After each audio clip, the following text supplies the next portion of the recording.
கிழக்கு வடகிழக்கே 100 கிலோமீட்டர் தொலைவிலும், காரைக்காலுக்கு கிழக்கே 80 கிலோமீட்டர் தொலைவிலும், புதுச்சேரிக்கு தெற்கு தென்கிழக்கே 160 கிலோமீட்டர் தொலைவிலும், சென்னைக்கு தெற்கே 250 கிலோமீட்டர் தொலைவிலும் நிலை கொண்டிருக்கிறது. இது தொடர்ந்து வடக்கு நோக்கி நகர்ந்து வருகிறது. அடுத்த 24 மணி நேரத்துல வட தமிழகம், புதுச்சேரி கடலோர பகுதிகளுக்கு இணையாக வட திசையில தொடர்ச்சியாக நகர்ந்து வருகிறது.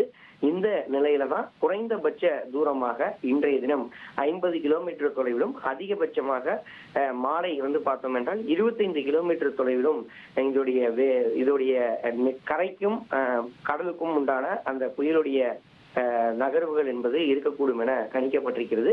இதன் காரணமாக தமிழகத்துல பல்வேறு மாவட்டங்களுக்கு மழைக்கான வாய்ப்பு இருப்பதா வானிலை ஆய்வு மையம் தகவலை வெளியிட்டிருக்கிறாங்க. குறிப்பா திருவள்ளூர், ராணிப்பேட்டை ஆகிய 2 மாவட்டங்கள்ல அதி கனமழை பெய்ய வாய்ப்பு இருப்பதால இந்த மாவட்டங்களுக்கு ரெட் அலர்ட் எச்சரிக்கை விடுக்கப்பட்டிருக்கிறது.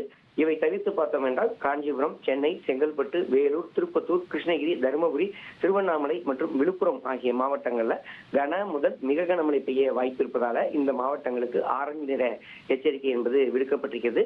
அதே போல் தரைக்காற்றினுடைய வேகத்தை பொறுத்த மட்டில் பார்த்தோம் என்றால் 60 முதல் 70 கிலோமீட்டர் வேகத்திலும், இடையிடையே 80 கிலோமீட்டர் வேகத்திலும் வட தமிழக மற்றும் புதுச்சேரி கடலோர பகுதிகளில் நிலவக்கூடும் என கணிக்கப்பட்டிருக்கிறது. தொடர்ந்து மழைக்கான வாய்ப்புகள் என்பது தீவிரமடைந்திருப்பதாக தகவல்கள் வெளியாகியிருக்கிறது. விவரங்களுக்கு நன்றி தாயுமானவன்.